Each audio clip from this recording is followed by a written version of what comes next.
الحمدللہ رب العالمین والعاقبۃ للمتقین والصلاة والسلام علی سید الانبیاء والمرسلین اما بعد فاعوذ باللہ من الشیطان الرجیم بسم اللہ الرحمن الرحیم ان اللہ وملائکتہ یصلون علی النبی یا ایہا الذین آمنوا صلو علیہ وسلموا تسلیما الصلاۃ والسلام علیک یا رسول اللہ وعلی آلک واصحابک یا حبیب اللہ۔ حضرات ذی وقار، آج آپ میرے بہت ہی پیارے بیٹے غلام صابر صاحب کے زیر انتظام سیدنا داتا علی حجویری قدس سرہ اور امام ربانی حضرت مجدد الفسانی رضی اللہ تعالی عنہ کے عرس کے موقع پر آپ تشریف فرما ہیں۔ رات کو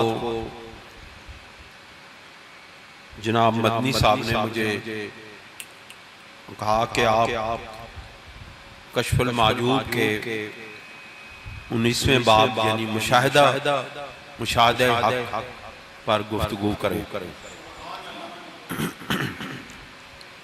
دوستو اور بزرگوں، سیدنا داتا علی حجویری رحمۃ اللہ علیہ کا اتنا بڑا مقام ہے کہ یہ آل رسول کے وہ چمکتے ہوئے ستارے ہیں، وہ روشن سورج ہیں جن کی نورانی کرنوں نے کتنے دلوں کے مہتاب روشن کیے، لاکھوں قلوب کو نور بخشا۔ اور آپ کو معلوم ہے کہ حضرت سیدنا داتا علی حجویری رحمۃ اللہ علیہ امام حسن کی اولاد ہے، اور یاد رکھیں یہ بات، تمام صوفیاء کرام نے اس بات کو اپنے اپنے کتابوں میں اور سینہ بسینہ اپنے مریدین تک یہ بات پہنچائی ہے کہ باطنی نظام حکومت میں ہمیشہ جو قطب الاقطاب ہوتا ہے وہ امام حسن کی اولاد میں سے ہوتا ہے، اور قطب الاقطاب ہوتا ہے کہ جس کے ماتحت غوث، ابدال، اولیاء کاملین تمام اس کے زیر انتظام ہوتے ہیں۔ ان تمام اولیاء اللہ کو جو فیض پہنچتا ہے وہ اس قطب الاقطاب کے ذریعے سے پہنچتا ہے جو امام حسن کی اولاد میں سے ہے۔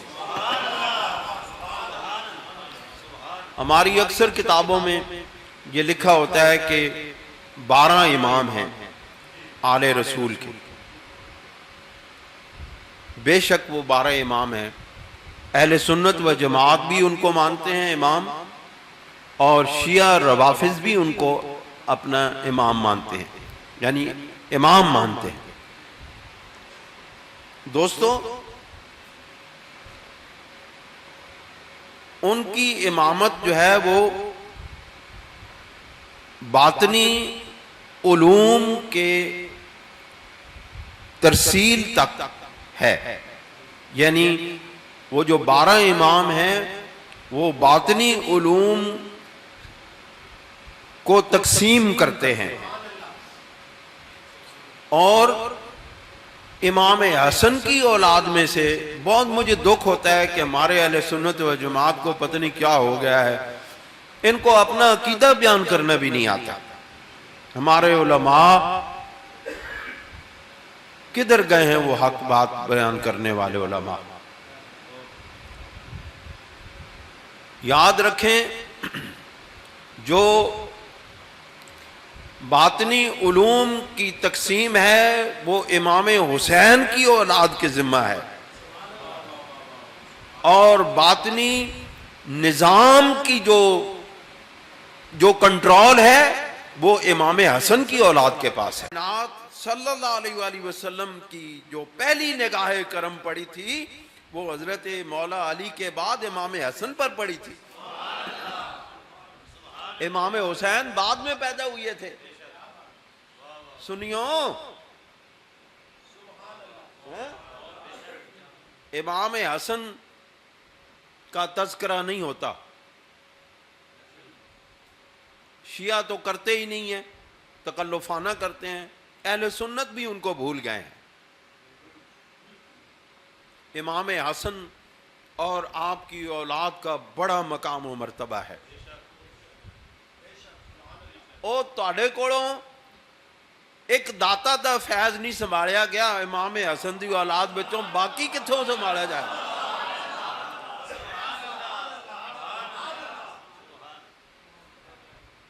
داتا سیدنا داتا علی حجویری کے بعد پھر یہ دیکھو کتنے بڑی اللہ تعالیٰ نے ان کو شانیں عطا فرمائی ہیں۔ سیدنا داتا علی حجویری کے بعد صدیوں بعد ایک نور محمد پیدا ہوا امام حسن کی اولاد میں سے۔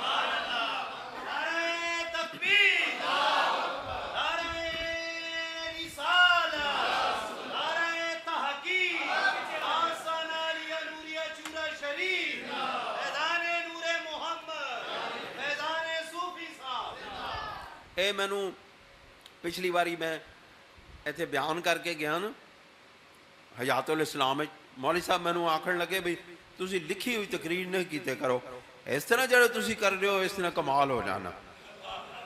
اور میں آکھا یار لکھی اس واسطے کرنے ہاں تانجے گل دوسرے تے پہ جائے۔ دوستو، ایک داتا علی حجویری نے پورے برِ صغیر کو سید کائنات صلی اللہ علیہ وآلہ وسلم کی روحانیت سے روشن اور منور کر دیا۔ اپنے بھی مانتے ہیں، غیر بھی مانتے ہیں داتا داتا ہے۔ کیوں جی؟ اپنے بھی مانتے ہیں، غیر بھی مانتے ہیں کہ داتا داتا ہے۔ داتا علم کا معیار بھی ہیں، داتا روحانیت کا معیار بھی ہیں۔ صدیاں گزر گئی ہیں، داتا کی اس کتاب کا جواب نہ پیش کیا جا سکا۔ صدیاں گزرنے کے بعد داتا صاحب نے یہ کتاب لکھی، اس میں اتنے علوم جمع ہو گئے ہیں کہ ساری زندگی کوئی ان کو پڑھتا رہے اور ان کی تشریح کرتا رہے، شرح کرتا رہے، زندگیاں ختم ہو جائیں گی، میرے داتا کی یہ کتاب ختم نہیں ہوتی۔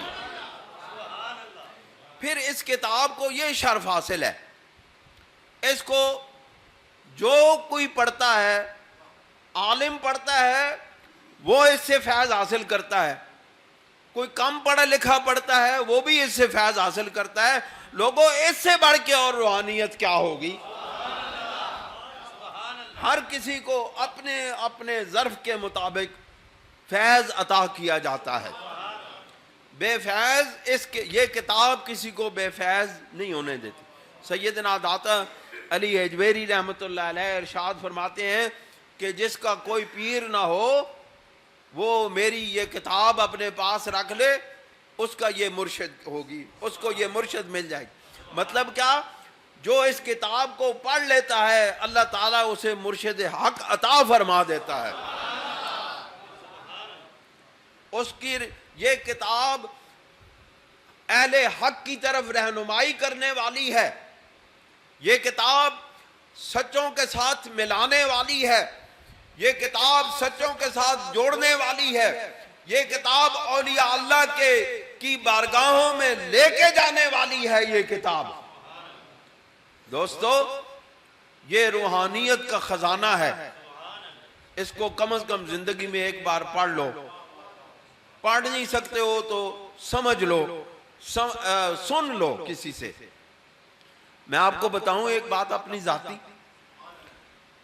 میں نے 8ویں جماعت سے 12-13 سال کی عمر میں آپ کی کتنی عمر ہے؟ 12-13۔ اتنی عمر سے میں نے مکتوبات امام ربانی کا مطالعہ کرنا شروع کیا۔ مجھے کچھ سمجھ آئی، کچھ نہ آئی، میں بڑا پریشان ہو گیا۔ اللہ رب العزت سے اس وقت میں نے دعا کی، ابھی اس عمر میں کیا شعور ہوتا ہے، اس عمر میں نے دعا کی، یا اللہ مجھے مکتوبات شریف سمجھ نہیں آ رہے ہیں، مجھے کوئی ایسا راستہ دکھا کہ مجھے مکتوبات شریف سمجھ آ جائے۔ میرے دل میں خیال آیا کہ اگر مکتوبات شریف سمجھنے ہیں تو پہلے کشف المحجوب پڑھنی پڑے گی۔ اس کا یہ مطلب ہے کہ اگر امام ربانی کو سمجھنا ہے تو پہلے داتا کے دربار کے قدموں کو بوسہ دینا پڑے گا۔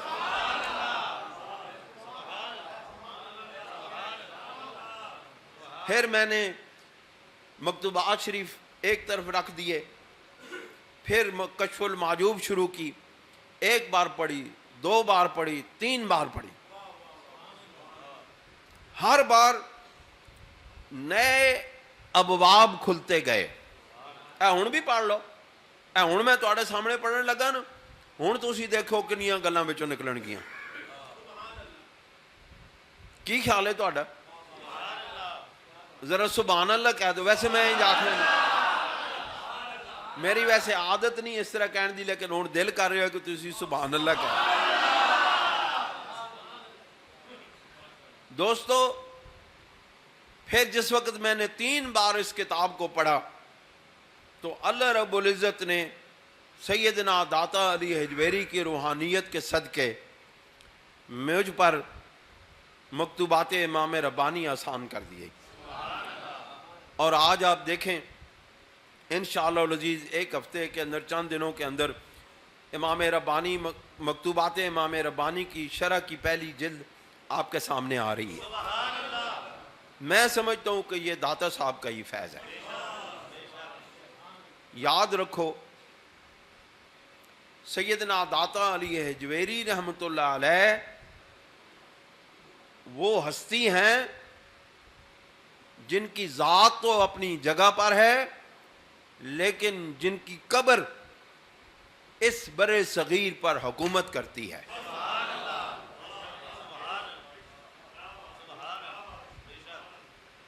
میرے داتا جو ہے وہ صرف نام کے داتا نہیں ہیں، میرے داتا حکومتیں تقسیم کرتے ہیں، میرے داتا دولتیں تقسیم کرتے ہیں، میرے داتا روحانیت تقسیم کرتے ہیں، میرے داتا ولایتیں تقسیم کرتے ہیں۔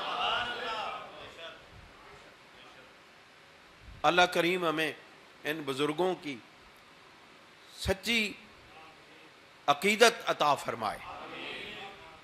عقیدت تو بغیر کچھ بھی نہیں ملتا جی دوستو۔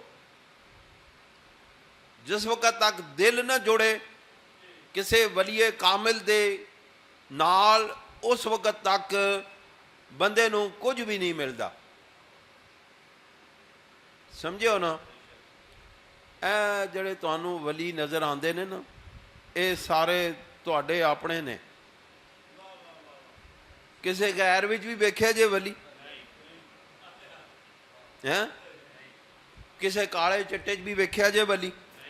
سارے ولی تواڈے جے۔ تسی ولیاں دیو، ولی تواڈے نے کہ نہیں؟ دوستو تھکتے نہیں گئے ہو؟ ٹائم ویکھیو بہتا نہ ہو جائے۔ تمہید بدید 1:45 ہو گئے۔ اچھا، حضرت سیدنا داتا علی حجویری رحمۃ اللہ علیہ ارشاد فرماتے ہیں کہ پیغمبر، ہوں میرے کو نا اگر اوریجنل کتاب ہوئے نا میں تمہیں فارسی سناواں، وہ میرے کو چورا شریف پئی ہے، 2 کتابیں پئی ہیں اتنے ہوں اویلیبل نہیں، تو مولوی صاحب کو ترجمہ منگوایا ہے، میں ہوں تمہیں ترجمہ ہی سنا۔ ترجمہ بھی ویسے اوکھا جے، یہ تمہیں میں دساں۔ یہ بزرگاں نے اپنی کتاباں نو مشکل اس واسطے رکھیا ہے پتہ کیوں رکھے؟ تاں جے لوگ ڈائجسٹاں تے ناولاں تے اللہ دے ولیاں دے کلام وچ فرق محسوس کرن۔ دوسرے اس واسطے کہ جڑا کوئی سانو سمجھنا چاہے وہ کسے استاد کول جاوے، آپ استاد نہ بنے، کیونکہ اللہ کا کلام اللہ کے نبی کے بغیر سمجھ نہیں آتا، اللہ کے نبی کا کلام صحابہ و اہل بیت کے بغیر سمجھ نہیں آتا، صحابہ و اہل بیت کا کلام امام اعظم ابو حنیفہ کے بغیر سمجھ نہیں آتا، اور امام اعظم ابو حنیفہ کا بغیر اللہ کے ولیوں کے بغیر سمجھ نہیں آتا۔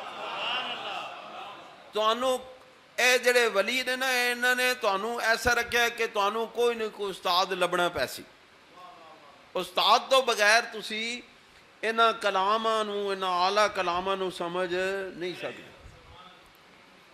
ہن قرآن مجید تسی پڑھ دے ہو نا، اے پنجابی بولا، پنجابی پڑھنے ہو کہ نہیں پڑھنے ہو؟ قرآن مجید پڑھنے ہو کہ نہیں پڑھنے ہو؟ جے کدے تسی آپے پڑھو تے پتہ نہیں تسی کتھے کتھے جاؤ۔ پھر قرآن مجید نو سمجھن واسطے تانوں رسول اللہ صلی اللہ علیہ وسلم دیاں حدیثاں دی طرف رجوع کرنا پینا کہ اے جڑی آیت ہے اس نے بارے ساڑے سرکار نے آقا کونین صلی اللہ علیہ وسلم نے کی فرمایا ہے، اس پاسے رجوع کر دو۔ پھر کئی حدیثاں بھی ساڑیاں سمجھا تو باہر نے ہیں، کئی حدیثاں ہی نہ سمجھنے دی وجہ نال کتنے فرقے بن گئے، حدیثاں دے اختلاف دی وجہ نال کنے فرقے بن گئے، حدیث سمجھ نہیں آئی۔ حدیث نو سمجھن واسطے رسول اللہ دے غلاماں دی ضرورت پہ گئی۔ ہن اے جڑا غلامی دا سلسلہ ہے نا، اے اوتھوں شروع ہویا ہے تے قیامت تک جاری رہسی۔ جس نو بھی قرآن سمجھنا ہے، جس نو حدیث پاک سمجھنی ہے، جس نو کسے اللہ دے ولی دا کلام سمجھنا ہے، اس نو کسے استاد کو جانا پیسی۔ تے حضرت سیدنا داتا علی اجویری رحمۃ اللہ علیہ نے فرمایا کہ مشاہدہ کس طرح حاصل ہوتا ہے، اس کے بارے میں آپ نے فرمایا نبی کریم صلی اللہ علیہ وسلم کی حدیث پاک بیان فرمائی۔ یاد رکھیں ایک بات مولویوں، سیدنا داتا علی حجویری رحمۃ اللہ علیہ نے جو احادیث بیان فرمائی ہیں، یہ ان کی آپ نے سند بیان نہیں فرمائی۔ امام بخاری نے سند بیان فرمائی، امام مسلم نے سند بیان فرمائی، جتنے محدثین ہیں انہوں نے سند بیان فرمائی، انہوں نے سند بیان نہیں فرمائی۔ کیوں نہیں بیان فرمائی علماء کرام؟ مولویوں کیوں نہیں بیان فرمائی؟ امام بخاری نے کسی سے سن کے حدیث کو بیان کیا، انہوں نے کسی اور سے سنا تو اس کو بیان کیا، انہوں نے کسی اور سے سنا تو اس کو بیان کیا، اس کی پھر تصدیق کی کہ بیان کرنے والے کون لوگ تھے۔ ہمارے داتا علی اجویری رحمۃ اللہ علیہ نے سند بیان نہیں کی، کیونکہ انہوں نے براہ راست مصطفیٰ سے سن کے بیان کیا کہ نہیں۔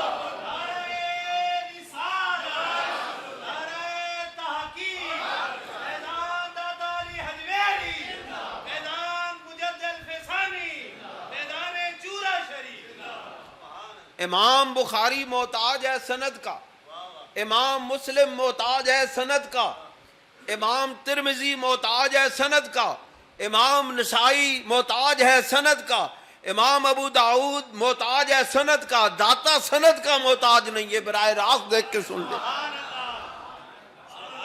یہ حضوری والے لوگ ہیں، یہ حضوری والے لوگ ہیں۔ حضوری والے جو لوگ ہوتے ہیں وہ مشاہدہ والے لوگ ہوتے ہیں۔ یہی بات میں مشاہدہ کی عرض کرنے لگا۔ کی خیال ہے؟ حبس بہت زیادہ ہے، ایتھی نہ مکا دیے گا، نہ مکائیے۔ داتا صاحب فرماتے ہیں، سنو پھر، پیغمبر اسلام صلی اللہ علیہ وسلم نے ارشاد فرمایا اجیعوا بطونکم، کہ اپنے پیٹوں کو خالی رکھو۔ دول ہرس کو چھوڑ دو. وارو اجسادکم، جسموں کو لباسوں کے ساتھ آراستہ کرنے سجانے سے باز آ جاؤ. کسر العمل، عمل الف لام میم، الف میم لام عمل، اپنی تمناؤں اور آرزوؤں کو کم کر دو. وَازْمَعُوا اَقْبَاضَكُمْ، اپنے جگروں کو پیاسا رکھو، روزے رکھو. دعو دنیا، دنیا کو چھوڑ دو. لعلکم ترون اللہ، تاکہ تم اللہ کو دیکھ لو. کی کرو؟ اللہ کو دیکھ لو. لعلکم ترون اللہ بقلوبکم، تاکہ تم اللہ رب العزت کو اپنے قلوب کے ساتھ دیکھ لو. سرکار دو عالم صلی اللہ علیہ وسلم نے ارشاد فرمایا، اگر تم اپنے قلوب کے ذریعے، قلوب کے ساتھ مشاہدہ حق کرنا چاہتے ہو، اللہ کا مشاہدہ کرنا چاہتے ہو، تو پھر کیا کرو؟ اپنے پیٹوں کو خالی رکھو، ہرس کو چھوڑ دو. جسموں کی آراستگی کے ساتھ زرق برق لباس پائے، چٹے چمکے ہوئے لباس، کتے فیشن، یہ وہ آج کل مولوی نعت خان کاری لش پش. سرکار فرماتے ہیں انہاں گلاں نو چھوڑ دو. کسر العمل، اپنی آرزوئاں کام کر دو. وَازْمَعُوا اَقْبَاضَكُمْ، اور اپنے جگروں کو پیاسا رکھو. اللہ رب العزت کے لیے، اللہ کی رضا کے لیے روزے رکھو.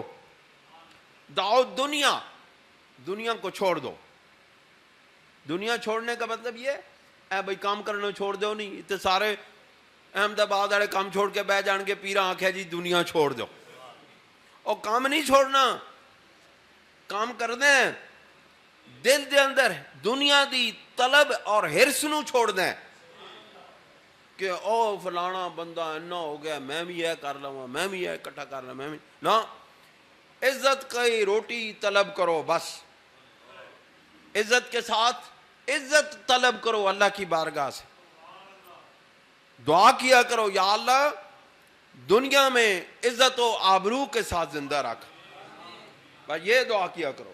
اللہ تعالیٰ عزتاں نو کدے ہاتھ نہ پان دے کسی نو. یہ اس دنیا میں بندہ مال کماتا ہے، سب کچھ کرتا ہے، کس کے لیے؟ کہ اس کی دنیا میں عزت ہو. بس عزت کے لیے سارا کام کرنا ہے. تو آپ نے فرمایا کہ تاکہ تمہیں مشاہدہ حق حاصل ہو جائے.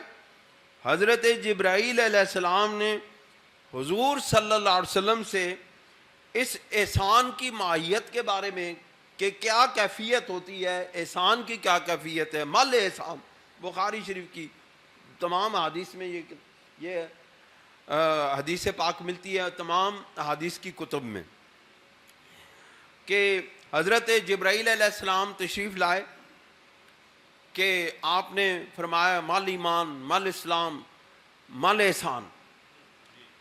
حضور سرور دو عالم صلی اللہ علیہ وسلم نے ارشاد فرمایا کہ اعبد اللہ کأنک تراہ فإن لم تکن تراہ فإنہ یراک.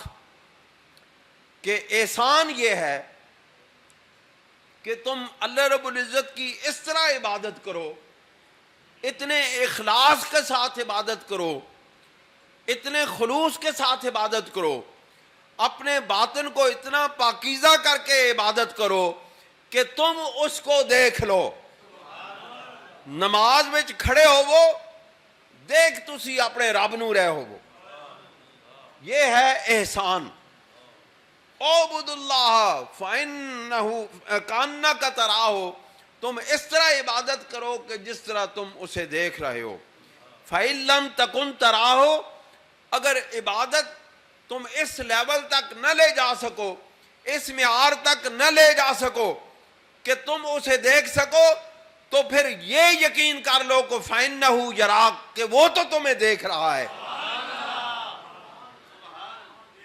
عبادت کا معیار یہ ہونا چاہیے۔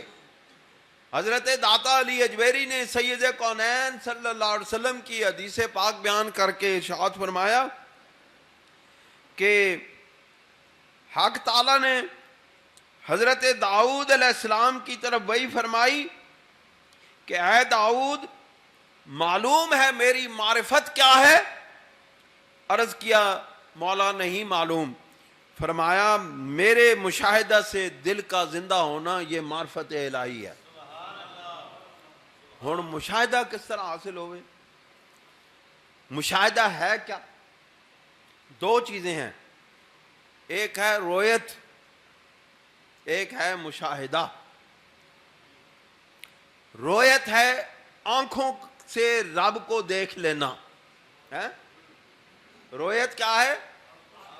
آنکھوں سے رب کو دیکھ لینا۔ اور مشاہدہ کیا ہے؟ قلب سے آنکھوں اللہ رب العزت کو دیکھ لینا۔ گل سمجھ آ رہی؟ سارا نو آ رہی؟ رویت الہی کیا ہے؟ اللہ کو دیکھ لینا کیا ہے؟ آنکھوں سے اللہ کو جنہوں نے دیکھا یا جو دیکھیں گے میدان حشر میں، جنت میں، سب اہل امام، اے ساڈے اہل سنت و جماعت دا عقیدہ جے، اے اور کسے دا عقیدہ نہیں، نہ شیعہ دا، نہ وہابیاں دا، کسے بھی اور دا عقیدہ نہیں۔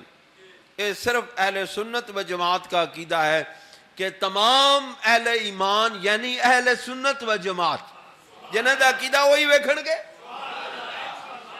جنہاں دا عقیدہ ہی نہیں وہ ویکھن گے کس طرح؟ یعنی وہ تمام اہل ایمان جو اہل سنت و جماعت ہیں۔ پتہ نہیں لوگ میں نو کہنے ہوں گے یار اہل سنت و جماعت نہیں ہر ویلے گلاں کرنا رہنا، میں اور کس دیاں کراں؟ میں تو اہل سنت و جماعت کے عقیدے کا داعی ہوں، اور میں اپنا عقیدہ ڈنکے کی چوٹ پہ بیان کرتا ہوں۔ اور 24 سال تو تواڈے نال ہو گئے، کدے بدر مسعود اپنا عقیدہ بیان کرتے ہوئے ڈرے ہے؟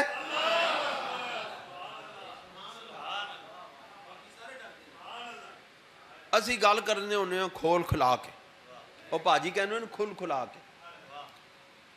تو رویت ہے آنکھوں سے رب کا دیدار کرنا۔ ہم صرف اور صرف تمام مسلمانوں کے اندر، تمام کلمہ پڑھنے والوں کے اندر، چاہے وہ غلط پڑھن چاہے ٹھیک پڑھن، کلمہ تو پڑھ دینا، چلو کوئی ادھا پڑھتا ہے کوئی پورا پڑھتا ہے، کوئی نال اگوں لا لینا کوئی پچھوں لا لینا ہے، کلمہ تو لا الہ الا اللہ محمد رسول اللہ۔ بھائی جتھے اللہ تعالیٰ تے رسول اللہ دا ذکر ہو جائے اس کے بعد کسی اور کے ذکر کی ضرورت ہی نہیں رہتی، لہذا اسی اگوں نہیں رڑاندے۔ ہمارا کلمہ کیا ہے؟ لا الہ الا اللہ محمد رسول اللہ۔ جن کا یہ عقیدہ ہے، اہل سنت و جماعت کا یہ عقیدہ ہے کہ تمام اہل ایمان اہل سنت و جماعت جنت میں اپنے رب کا دیدار کریں گے اور ان آنکھوں سے دیکھیں گے رب کو، یہ ہمارا عقیدہ ہے، رویت باری تعالیٰ کا عقیدہ۔ حضرت امام ربانی رضی اللہ تعالیٰ عنہ نے مکتوبات شریف میں اس رویت الہی پر اتنے دلائل دیے ہیں کہ تمام اہل سنت و جماعت کے دلائل اس میں سمو دیے ہیں۔ دوستو، حضرت داتا علی اجمیری رضی اللہ تعالیٰ عنہ ارشاد فرماتے ہیں کہ اہل تصوف کے نزدیک مشاہدہ ذات حق کو چشم باطن سے دیکھنے کا نام ہے، یعنی جلوہ حق دل میں تجزیہ کیے بغیر، تجزیہ کیے بغیر او کہ جائے اس دے ہاتھ نے، اس دے پیر نے، اس دا چہرہ ہے، اس دی آنکھاں نے، انہاں تجزیات تو بغیر جڑے اہل حق نے انہاں دے دل اللہ رب العزت نو جلوت اور خلوت دے اندر، تنہائی اور انجمن دے اندر، مجلساں دے اندر بھی رب تعالیٰ دی ذات دا مشاہدہ کر لیندے ہیں، تجزیہ کیتے بغیر، کیفیت اور ماہیت کو جانے بغیر۔ اللہ تعالیٰ تمام کیفیات اور ماہیات سے باہر ہے، بلند تر ہے، ماورا ہے۔ اس ذات حق کا مشاہدہ کیا جا سکتا ہے قلوب کے ساتھ، قلب کے ساتھ، لیکن مشاہدہ کرنے والا یہ بتا نہیں سکتا کہ مشاہدہ کیا کیا ہے۔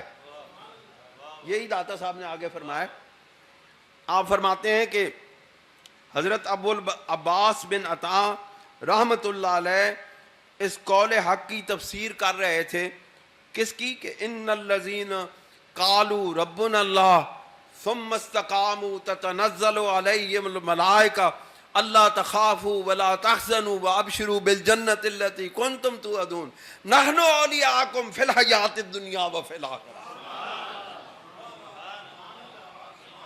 اس اللہ رب العزت کے کلام کی، اس اللہ رب العزت کے قول مبارک کی تشریح کر رہے تھے کہ بے شک جن لوگوں نے کہا کہ اللہ ہمارا رب ہے، پھر اس پر استقامت کی، تو پھر کیا ہوتا ہے؟ ہم ان پر فرشتوں کو نازل کرتے ہیں، وہ پھر فرشتے آن کے ان سے گفتگو کرتے ہیں۔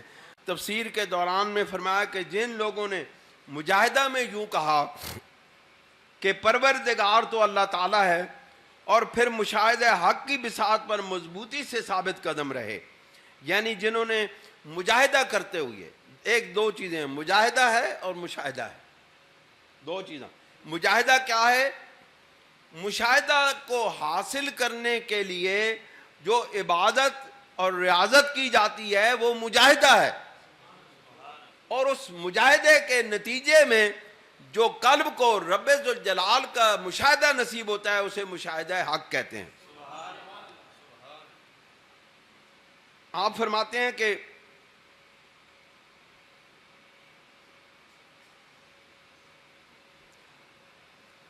حق تعالیٰ نے پیغمبر صلی اللہ علیہ وسلم کے معراج کے متعلق بیان فرمایا کہ ما زاغ البصر وما طغی، کہ اے میرے محبوب جس وقت آپ رب کا مشاہدہ اپنی آنکھوں سے کر رہے تھے، ایتھے گل میں تو انہوں دساں، اللہ رب العزت نے بصر کے مشاہدے کے بارے میں بات کی۔ اے گل نوٹ کر لو نقطہ، کہ اللہ رب العزت نے بصر کا کہا، ما زاغ البصر، اے میرے محبوب جس وقت آپ معراج کی رات میری ذات کو دیکھ رہے تھے اپنی آنکھوں کے ساتھ، اس وقت میرا مشاہدہ کرتے ہوئے بھی میرے محبوب تیرا اتنا بلند مقام ہے، تیری اتنی طاقتیں اور قوتیں ہیں کہ میرا مشاہدہ کرتے ہوئے بھی تیری آنکھ جھپکی نہیں، بھٹکی نہیں۔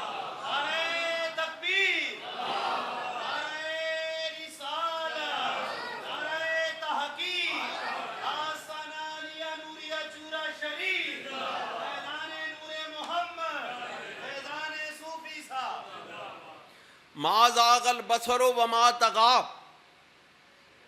اللہ رب العزت نے ما زاغ القلب نہیں کہا، ما زاغ البصر کہا ہے۔ اس کا مطلب ہے قلب مشاہدہ نہیں کر رہا تھا، آنکھیں مشاہدہ کر رہی تھی، آنکھیں دیکھ رہی تھی میرے مصطفیٰ کو۔ اس پر حضرت امام ربانی مجدد الف ثانی رضی اللہ تعالیٰ عنہ نے ارشاد فرمایا ہے کہ جس وقت سرکار دو عالم صلی اللہ علیہ وآلہ وسلم کو اپنے رب کی ذات کو اپنی آنکھوں سے، اس دنیا کی، اس جسم کی، اس سر کی آنکھوں سے دیکھ رہے تھے، اس وقت رسول اللہ صلی اللہ علیہ وسلم اس دنیا سے منتقل ہو کے آخرت میں چلے گئے تھے۔ یہ میرے مصطفیٰ کا مقام و مرتبہ ہے، ان کا دل کرے اس دنیا میں رہیں، ان کا دل کرے آخرت میں چلے جائیں۔ یہ میرے مصطفیٰ کریم کا اختیار ہے، وہ جب چاہیں اس دنیا میں رہیں، جب چاہیں آخرت میں چلے جائیں۔ لوگ کہتے ہیں مصطفیٰ کریم نعوذ باللہ من ذالک مر کے مٹی ہو گئے، وہ جن کو زندگی میں یہ اختیار تھا کہ وہ آخرت میں چلے جاتے تھے، آخرت سے دنیا میں چلے آتے تھے، ان کے اوپر موت کہاں طاری ہو سکتی ہے؟ ما زاغ البصر وما طغی، اے میرے محبوب جس وقت آپ ہمیں دیکھ رہے تھے، رب محبوب نو دیکھ رہے سی، محبوب رب نو دیکھ رہے سی، ہیں؟ تو مجھے دیکھ لے میں تجھے دیکھ لوں، دیکھنے کا مزہ آج کی رات ہے، تو مجھے دیکھ لے میں تجھے دیکھ لوں، دیکھنے کا مزہ آج کی رات ہے۔ سیدنا داتا علیہ اجویری رحمۃ اللہ علیہ فرماتے ہیں آپ کی نظر، اس کا ترجمہ کرتے ہیں سیدنا کہ ما زاغ البصر وما طغی کا معنی کیا ہے کہ آپ کی نظر نہ ادھر جھپکی، نہ پلک جھپکی، نہ آنکھیں جھپکی، اور نہ انہوں نے دھوکہ کھایا۔ ہائے ہائے ہائے، جو انہوں نے دیکھا سچ دیکھا۔ مصطفیٰ کی آنکھیں دھوکہ نہیں کھاتی، مصطفیٰ حق ہیں اور حق کو ہی دیکھتے ہیں، کوئی چیز ان کو دھوکہ نہیں دے سکتی۔ انہوں نے جو دیکھا حق دیکھا، حق کو ہی دیکھا، رب کو دیکھا اور رب کو ہی دیکھا۔ حضرت سیدنا داتا علی اجویری رحمۃ اللہ علیہ ارشاد فرماتے ہیں آپ کی نظر نہ تجلیات حق سے بھٹکی اور نہ حد سے آگے بڑھی، نہ حد سے آگے بڑھی، وہاں حد تھی ہی نہیں۔ رب کی ذات حدود سے باہر ہے، رب حدود میں آ جائے، جو چیز حدود میں آ جائے وہ رب نہیں رہتی، وہاں حد تھی نہیں، اور بے حد کو بے حد دیکھا، بے حد کو بے حد دیکھا، بے حد کو ان حد دیکھا۔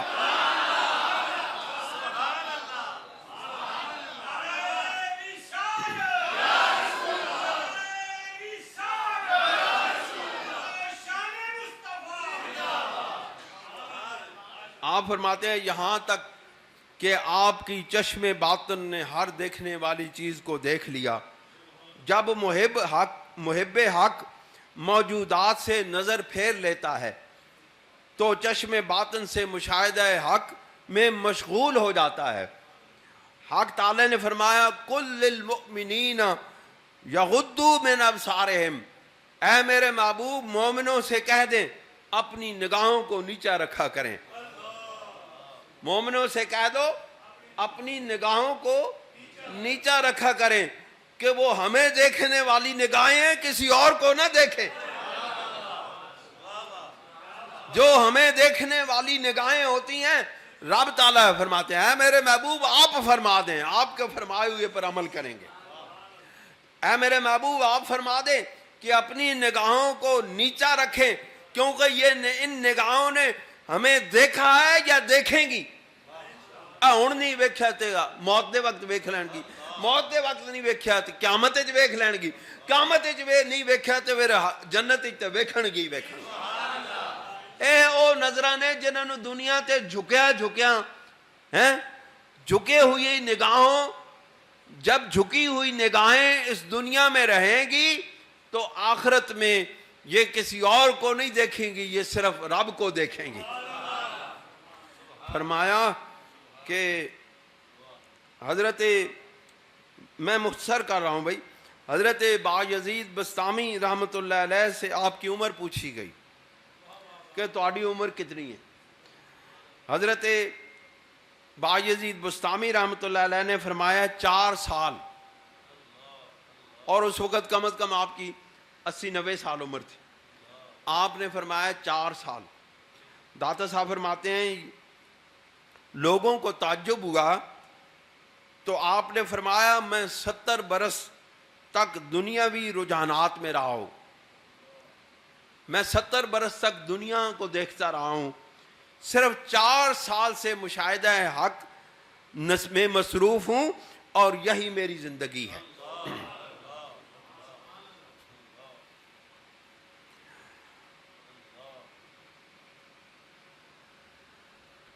حضرت عائشہ صدیقہ یہ فرماتے ہیں داتا علی اجویری رحمۃ اللہ علیہ کہ حضرت سیدہ عائشہ صدیقہ رضی اللہ تعالی عنہ نے رسول اللہ صلی اللہ علیہ وسلم سے پوچھا کہ یا رسول اللہ صلی اللہ علیہ وسلم آپ نے حق کو دیکھا؟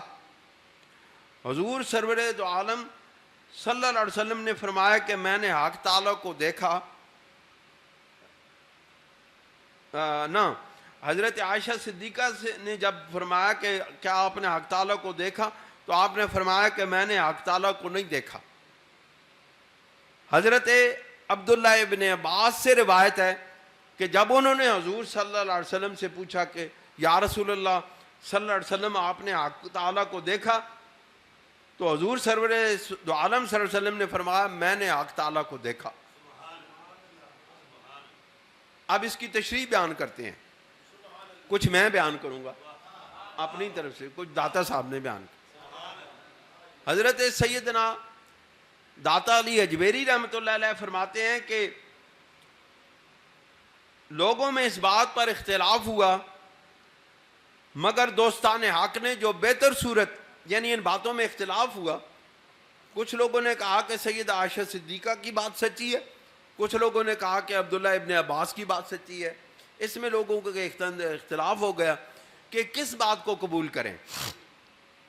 آپ نے فرمایا کہ دوستان حق جو ہیں، حق تعالیٰ کے دوست جو ولی ہیں، انہوں نے بہتر صورت اختیار کی۔ انہوں نے کہا کہ آپ نے جو یہ فرمایا کہ میں نے حق تعالیٰ کو نہیں دیکھا، اس سے مراد ظاہر کی آنکھ سے دیکھنا ہے، اور دونوں میں ایک صاحب، اور جو کہا کہ میں نے حق تعالیٰ کو دیکھا تو یہ چشم باطن سے دیکھنا ہے۔ آپ نے فرمایا دونوں میں ایک صاحب باطن تھا اور دوسرا اہل ظاہر، یعنی یہ اولیاء اللہ کی کیفیات ہوتی ہیں۔ یہ میں آگے تشریح کر رہا ہوں۔ کسی وقت اولیاء اللہ ظاہر کو دیکھ رہے ہوتے ہیں، کسی وقت اولیاء اللہ کی توجہات باطن کی طرف ہوتی ہیں۔ جس وقت وہ ظاہر کو دیکھ رہے ہوتے ہیں باطن ان کی نگاہوں سے پوشیدہ ہو جاتا ہے، اور جس وقت وہ باطن کو دیکھ رہے ہوتے ہیں ظاہر ان کی نگاہوں سے پوشیدہ ہو جاتا ہے۔ اس لیے کئی بار رسول اللہ صلی اللہ علیہ وسلم کے ساتھ ایسے واقعات پیش آئے کہ جس پر بہت سارے لوگ کہتے ہیں اگر رسول اللہ کو غیب کا علم ہوتا تو رسول اللہ صلی اللہ علیہ وسلم یہ کیوں کہہ دیتے، وہ کیوں کہہ دیتے، سیدہ عائشہ صدیقہ پر تہمت کیوں لگتی، حدیبیہ میں عثمان غنی مکہ شریف میں ہوتے تو حضور صلی اللہ علیہ وسلم دیکھ لیتے، ان کے اوپر، ان کی موت کے اوپر بیعت کیوں کی جاتی۔ یہ ساری باتیں لوگ کہتے ہیں کہ نہیں کہتے؟ کیوں مولوی صاحب؟ لوگ کہتے ہیں۔ بات یہ ہے کہ ان لوگوں کو اللہ کے ولیوں کی کیفیات کا علم نہیں ہوتا جو یہ بات کہتے ہیں۔ جو رسول اللہ کے غلاموں کو نہیں سمجھ سکے وہ رسول اللہ کو کیسے سمجھیں گے؟ بھائی رسول اللہ کے غلام کوئی عام چیز نہیں ہے، کوئی عام بات نہیں ہے، ان کو سمجھنا کوئی آسان بات نہیں ہے۔ بڑی محنتیں، بڑی زندگیاں گزر جاتی ہیں کسی ایک اللہ کے ولی کو سمجھنے میں، سمجھے ہو کہ نہیں؟ جو اللہ کے ولیوں کو نہ سمجھ سکے وہ رسول اللہ صلی اللہ علیہ وسلم جو امام الانبیاء ہیں ان کو کیسے سمجھ سکتا ہے؟ تو بات یہ ہے کہ اللہ کے ولیوں کی مختلف کیفیات ہوتی ہیں، اسی طرح رسول اللہ صلی اللہ علیہ وسلم کی اپنے حیات ظاہری بھی مختلف کیفیات تھی۔ کبھی آپ کی توجہ ظاہر پہ ہوتی تھی، کبھی توجہ باطن پہ ہوتی تھی۔ باطن پر جب توجہ تھی تو انہی سیدہ عائشہ صدیقہ رضی اللہ تعالیٰ عنہ کی روایت ہے۔ آپ فرماتی ہیں کہ سرکار دو عالم صلی اللہ علیہ وسلم نے ارشاد فرمایا، ایک دن رات کے وقت ارشاد فرمایا من انت، تو کون ہے؟ سیدہ عائشہ صدیقہ نے بڑی حیران ہو گئی کہ ساری زندگی گزر گئی رسول اللہ صلی اللہ علیہ وسلم کی خدمت کرتے کرتے، آج مجھے رسول اللہ پہچان نہیں رہے۔ سیدہ عائشہ صدیقہ رضی اللہ تعالیٰ عنہ نے ارشاد فرمایا انا عائشہ تو زوج النبی صلی اللہ علیہ وسلم، میں عائشہ آپ کی زوجہ ہوں۔ آپ نے فرمایا عائشہ کون ہے؟ اور پھر اولیاء اللہ نے اس کی تشریح کی کہ اس وقت رسول اللہ صلی اللہ علیہ وسلم ظاہر سے منقطع ہو کے باطن کی طرف متوجہ تھے. اس وقت سوائے رب کے اور کچھ نظر ہی نہیں آ رہا تھا. اور یہی بات تھی جس وقت سیدہ صدیقہ عائشہ صدیقہ رضی اللہ تعالی عنہ نے آپ سے پوچھا، اس وقت آپ ظاہر کی طرف متوجہ تھے. ان کا اشارہ تھا کہ میں نے اس دنیا کے اندر رہ کے رب ذوالجلال کو نہیں دیکھا. جس وقت عبداللہ ابن عباس پوچھ رہے تھے اس وقت ان کی نظر، سرکار کی نظر باطن کی طرف تھی، رویت حق کی طرف تھی. آپ نے فرمایا کہ میں نے آخرت میں جا کے رسول اللہ رب العزت کو دیکھ لیا.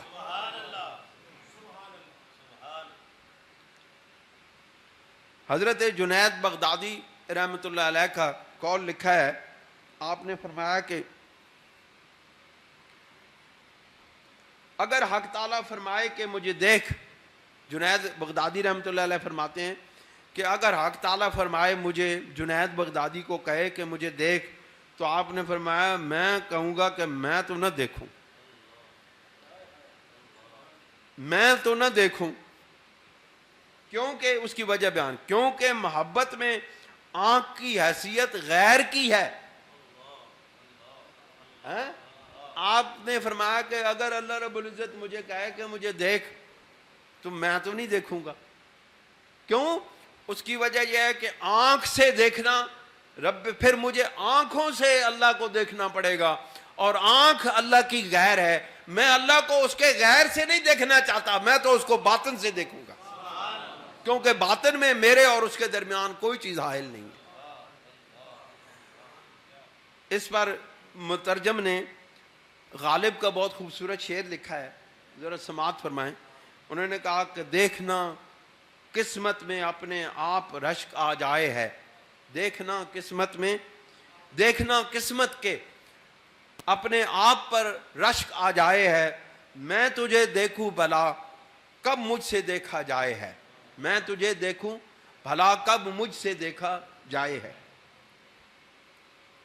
کسی بزرگ سے پوچھا گیا کہ کیا آپ خدا کو دیکھنا چاہتے ہیں؟ سیدنا داتا صاحب فرماتے ہیں رحمۃ اللہ علیہ، فرمایا نہیں.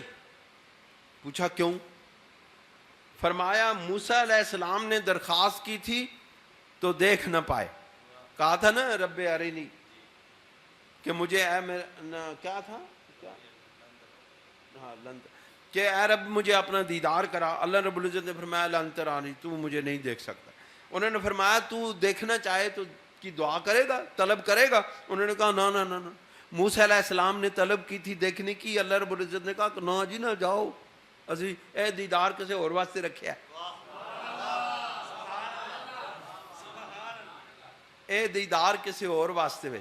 جڑا محبوب ہوندا ہے نا، سچا محبوب، وہ ہر کسے نو دیدار نہیں کراندا، وہ صرف اپنے خالص محب نو ہی دیدار کراندا ہے. کی خیال ہے تہاڈا؟ آپ نے فرمایا کسی سے بزرگ سے، آپ نے فرمایا کسی بزرگ سے پوچھا گیا کیا آپ خدا کو دیکھنا چاہتے ہیں؟ فرمایا نہیں. پوچھا کیوں؟ فرمایا موسیٰ علیہ السلام نے درخواست کی تھی تو دیکھ نہ پائے. حضور صلی اللہ علیہ وسلم نے درخواست نہیں کی اور دیدار سے سرفراز ہو گئے. او مانگ کے موسیٰ علیہ السلام نے منگیا دیدار تے دیدار نہیں ہویا، سرکار نے منگیا ہی نہیں تے رب نے کہا آؤ محبوب ہمیں دیکھ لو.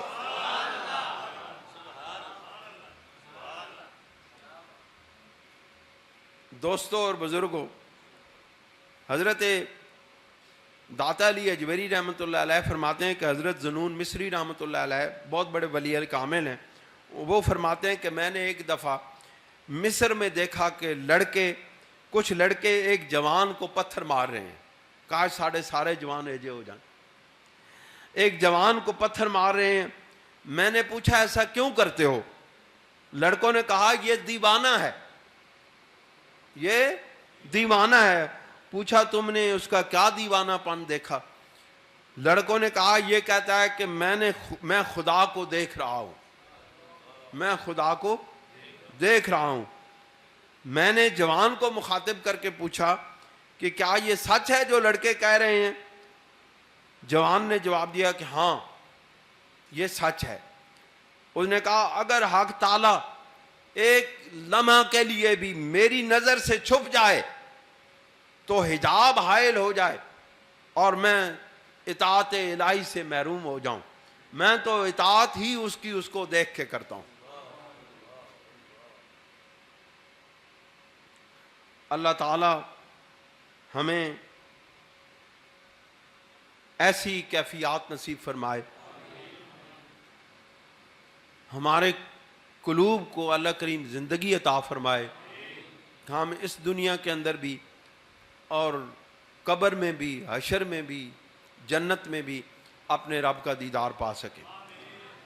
وآخر دعوانا ان الحمد للہ رب العالمین. جزاکم اللہ.